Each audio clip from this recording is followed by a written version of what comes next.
चलिए प्यारे बच्चों, कक्षा 10 में एक प्रश्न है दर्पण चैप्टर से। एक अवतल दर्पण की फोकस दूरी 30 सेंटीमीटर है। वस्तु दर्पण से 60 सेंटीमीटर की दूरी पर रखी है, तो प्रतिबिंब की स्थिति बताइए।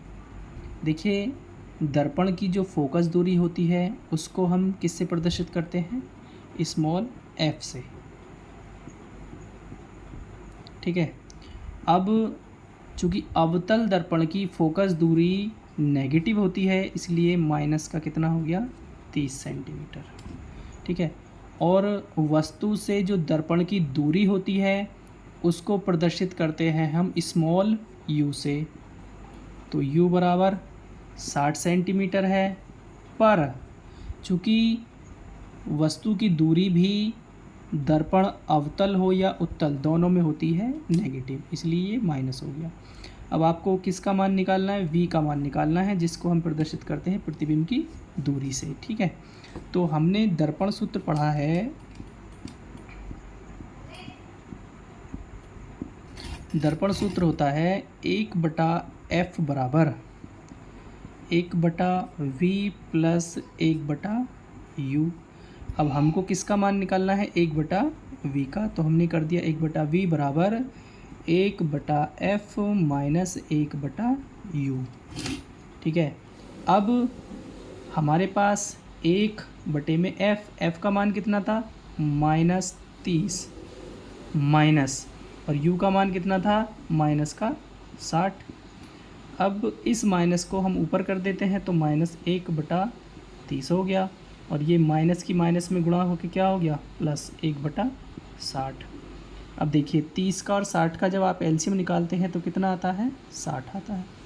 अब आप 30 से 60 को भाग करेंगे तो कितनी बार जाएगा? 2 बार। तो -1 में जब आप 2 से गुणा करेंगे, या -1 गुणा 2 लिख देते हैं, चलिए, प्लस 60 से भाग करेंगे तो 1 बार जाएगा, तो 1 गुणा 1, ये हो गया -2 प्लस 1 बटे में कितना? 60। अब यहाँ पे माइनस के 2 हैं, प्लस का है 1, तो भाई माइनस का बचेगा 1। क्या बचेगा? माइनस का 1, और बटे में 60 है ही। और ये किसका मान था? 1/v का मान था, तो -1/60 आ गया। कैंची की मल्टीप्लाई करनी है, ऐसे करके ऐसे और ऐसे, तो -v बराबर कितना? 60, और v बराबर कितना हो जाएगा? -60 सेंटीमीटर। इस माइनस से हमें ये पता चलता है कि प्रतिबिंब वस्तु की ओर ही बन रहा है। ठीक है। तो हमारा जो प्रतिबिंब है कैसा बनेगा? फर्स्ट नंबर पे वास्तविक होगा,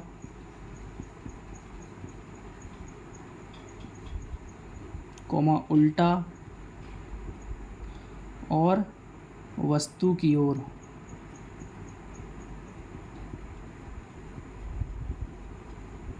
वस्तु की ओर 60 सेंटीमीटर की दूरी पर बनेगा। ठीक है। सवाल समझ में आया? नहीं समझ में आया तो दोबारा से कमेंट बॉक्स में लिखेंगे और सवाल को दोबारा समझेंगे। ठीक है।